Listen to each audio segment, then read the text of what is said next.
acho que a base é essa. O que eu quero colocar a mais para vocês aqui? Pela questão da hora, eu não vou fazer grandes provas e tal. Tem mais uma provinha lógica que eu poderia colocar, está nas notas de aula, eu não vou entrar. Ela é bonitinha, mas eu não vou entrar no mérito. Eu vou preferir fazer os adendos com vocês, mesmo que só para passar a intuição. Acho que vai ser mais proveitoso. Então, primeiro adendo, que é esse que daria para demonstrar, mas eu vou só dar a intuição para vocês. Eu estou indo de 1 até n-1 aqui. Mas eu ainda tenho que resolver aquela questão com vocês que eu estou roubando. Eu estou falando que esse algoritmo funciona na presença de custos negativos, desde que não tenha circuito negativo. E eu falei lá no início, né? Essa é uma suposição meio forte, né? Eu exigi isso da entrada, porque é fácil surgir um circuito negativo, né? Você coloca uns custos negativos lá, pode surgir um circuito, né? Então, como que eu faço para o meu algoritmo ser mais robusto, para ele não fazer bobagem quando tem circuito negativo? Como a gente já argumentou, na presença de circuito negativo e permitindo repetir vértice, o custo do caminho mínimo nem fica bem definido. Todo mundo que é alcançável a partir daquele circuito vai ter custo menos infinito, porque eu poderia ficar ciclando no circuito. Então não é nem isso que eu quero resolver, isso aí eu aceito. Fazer o quê? Está mal definido o custo para esses caras, ou está bem definido, mas é menos infinito, sei lá. Mas eu quero detectar, eu quero pelo menos poder falar, olha, nesse caso tem circuito negativo, então não dá para cravar qual é o caminho mínimo. O caminho mínimo pode ser tão pequeno quanto eu quiser. Tá? E esse algoritmo de lambuja para a gente entrega isso. A gente já está quase vendo isso, a gente só não parou para pensar nisso. O que acontece? Qual que é a lógica da nossa recorrência? É justamente construir o caminho mínimo até um certo vértice V, que usa no máximo I arestas, I arcos, a partir de soluções que usam I-1 arcos. E a gente acabou de argumentar que se não tiver circuito negativo, eu só preciso ir até N-1, porque eu nunca vou ter vantagem em usar mais do que N-1 arcos, né? E é justamente esse o pulo do gato. Se eu iterar esse algoritmo por mais uma vez, chegar na enésima vez, então eu vou fazer o adendo aqui com outra cor para destacar o que eu estou mudando. Então, se eu chegar aqui e falar, olha, itera até a enésima vez, tá? E algo mudar na enésima vez, significa o quê? Olha para a recorrência. Pensa que aqui é N, tá? Esse I aqui é a enésima vez, aqui é N-1, portanto. Se ele herdasse daqui, nada mudaria. Se ele mudou, é porque ele herdou de alguém que usava N-1 arcos e ele está usando N. Mas se é um caminho que usa N arcos, está repetindo o vértice. Portanto, esse caminho está passando por um circuito negativo. Então, essa é a verificação. Se da enésima menos uma para a enésima vez nada mudou, não tem circuito negativo. Tá? Isso não é uma prova, tá? Só para deixar claro, eu teria que provar que o C e somente C ali, né? Se mudar, é fácil perceber que tem algo errado, né? Porque, como que usar N arcos, portanto N mais 1 vértices me ajudou? Então, só pode ser porque tem circuito negativo. Mas dá para provar a volta também, dá para provar que, olha, se não mudar, com certeza não tem. Tá? Se tiver um circuito negativo, vai mudar. Para pelo menos um vértice, na enésima vez ele vai mudar. Tá? Porque o circuito está sempre ciclando, né? Então o saldo dele é negativo, tem sempre um vértice que eu estou trocando o valor que eu tinha por algo melhor, tá? Intuitivamente. Então é isso. Se eu quero detectar circuito negativo, eu vejo se algo muda da enésima menos 1 para a enésima. Eu vou uma vez a mais e testo isso. Mudou, devolve que tem circuito negativo, não mudou, tá safo, não tem circuito negativo, os valores estão corretos. Dá para aprofundar mais, se for o caso, mas aí não cabe aqui, que é assim, se tem circuito negativo, onde ele está? Dá para detectar. Basicamente pegar o vértice que teve o valor alterado e fazer um backtrack na árvore nos predecessores.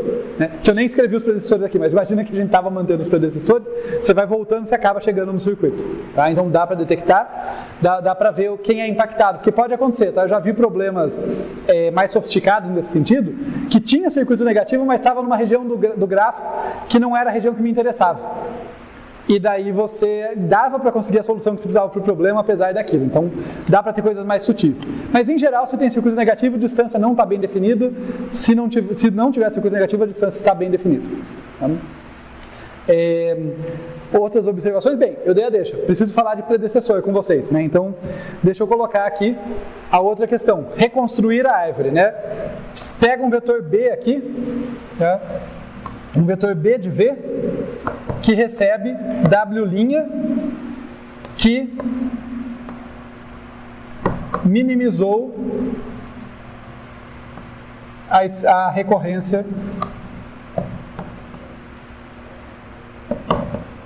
anterior. Então o que eu estou dizendo é, caiu nesse caso, não faz nada, essa linha pula. Agora, se teve um W' que minimizou isso aqui, é porque meu caminho mínimo veio por lá, nessa iteração. O meu melhor caminho, né? Mínimo é só no final, mas o melhor caminho que eu conheço para o V até aquele momento foi passando pelo W'. Então o predecessor de V, que eu estou guardando nesse V, vira W'. Tá? Então você guarda o W' que minimizou aqui, se foi ele que ganhou, se ele obteve um resultado melhor do que esse, você atualiza aqui. Tá? Manter predecessor é bem tranquilo e é útil para a gente. Por quê? Porque nesse caso, não só a minha matriz, se eu for guardar tudo, vai ter custo de memória n², que às vezes eu não quero gastar esse custo todo para um n grande, mas além disso, reconstruir a solução seria um tanto custoso.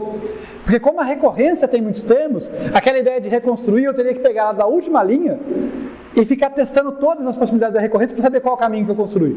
Não é voltar um caminho simples, sabe? Eu teria que testar muitas coisas ali. A reconstrução teria um custo proporcional ao número de arcos, basicamente. Tá? Porque cada linha lá eu ia ter que olhar um ΔV. Então poderia ter um custo não trivial, então é mais fácil manter predecessor. Tem casos que eu falei para vocês, reconstrói, né? A gente fez o exercício de reconstruir que era super eficiente. Nesse caso não é tanto, prefiro guardar aqui. Além disso, isso me traz uma outra vantagem, tá? Então deixei claro, aquilo, a gente aprende o básico, depois a gente tenta melhorar em cima, tá? Não misturem as duas coisas, tá? Então estou falando dos essas, né? Dá para guardar predecessor, dá para economizar memória também, tá? Eu não preciso manter todas as linhas simultaneamente. A regra de bolso seria, como A e V só depende de A e -1, eu poderia só guardar a penúltima linha, né? Então tem a linha anterior e a linha atual e eu vou sempre só mantendo as duas. Isso já economizaria, né, memória de n² para n. Mas dá para fazer um pouquinho melhor ainda, que é o seguinte, eu posso, depois de tudo que eu construí a recorrência com vocês, bonitinha, nesse caso especificamente, se eu chegar aqui e falar, olha, esquece o i,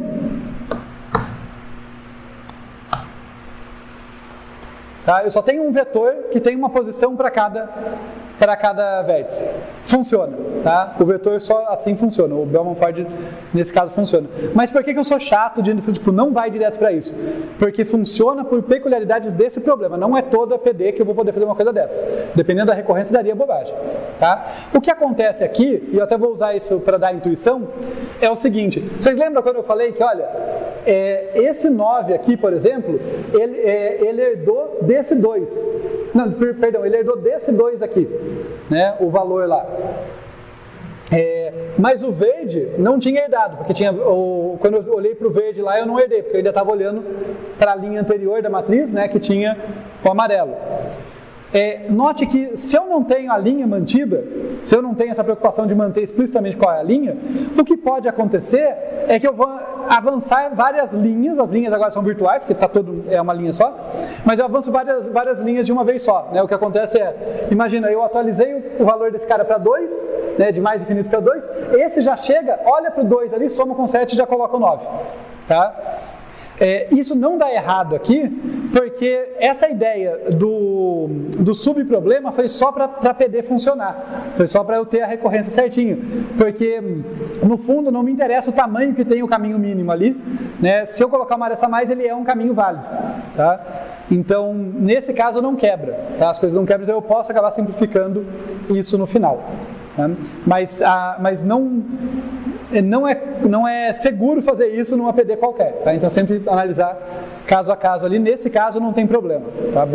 Basicamente, pelo menos o jeito que eu enxergo isso quando você não olha isso, o que acontece é que você ainda está olhando para a linha anterior, mas pode ser que você pule mais de uma linha de uma vez, né? Pode ser que você está na segunda iteração, mas você já está olhando para esse cara com 2 arcos, então na verdade você está construindo um caminho com 3, algo assim. Mas tudo bem, é onde você queria chegar mesmo, então só chega lá mais rápido, acaba não dando problema. Então dá para fazer essa versão. Aqui ficou meio bagunçado, mas nas minhas notas de aula lá no finalzinho tem a versão limpinha, que é só um vetor A, um vetor B para predecessor e tal.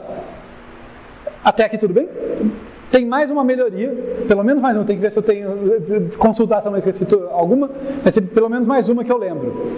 É o seguinte, como uma linha sempre depende da próxima, e aí até antes de eu ter cortado isso aqui, isso era bem nítido, né? Olha, a 10ª linha só dependia da linha i-1, o que acontece é o seguinte, se eu tiver 2 linhas consecutivas que são iguais, isso me indica que o algoritmo nunca mais vai mudar.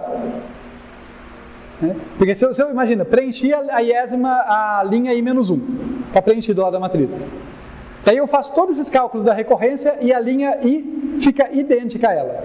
A recorrência é a mesma. A próxima iteração vai fazer exatamente os mesmos cálculos. Ela vai olhar para a linha I para calcular a linha I mais 1, mas como a linha I é igual à linha I menos 1, eu já sei o resultado. Vai continuar sendo igual.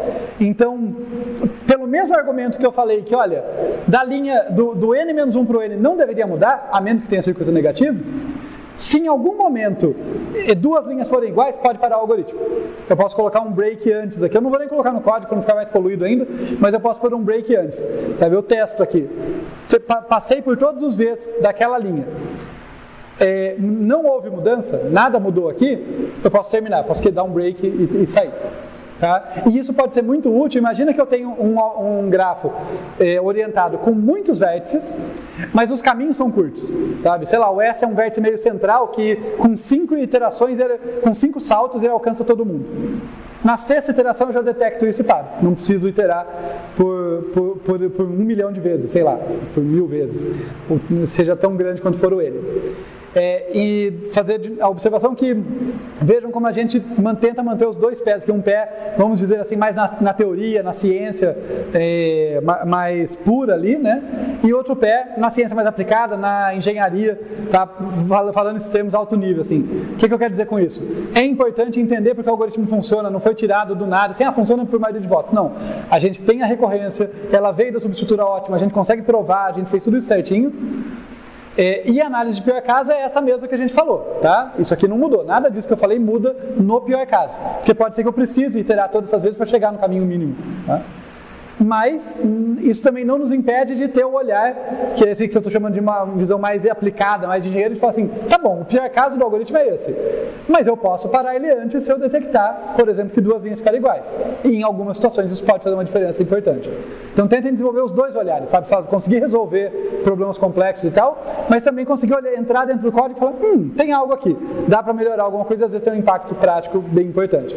Tá? Por isso, eu acho que esses adendos não são o central da aula, mas enriquecem aí o jeito de pensar algoritmo para a gente. Só observar, gente, se tem mais alguma coisa. Não, tá legal. Eu acho que é isso. São essas melhorias que a gente pode fazer em cima do Bellman-Ford básico, vamos dizer, que melhora. Só fazendo a ressalva que eu coloquei esse N aqui, mas em nenhum lugar eu escrevi que eu tenho que testar se algo muda da N-1 para N. Tá? A diferença não é simplesmente colocar isso aqui, é verificar. Não pode mudar de N-1 para N. Se mudar, tem que devolver, deu ruim. Devolver tem circuito negativo, não confie nos meus resultados. Tá? Porque daí o negócio não está bem definido. Então, só lembrar que isso aqui é um marcador, não é a única mudança necessária. Mas ok, feita essa ressalva, concluímos então caminhos mínimos com Bellman-Ford. Caminhos mínimos de 1 para todos usando Bellman-Ford.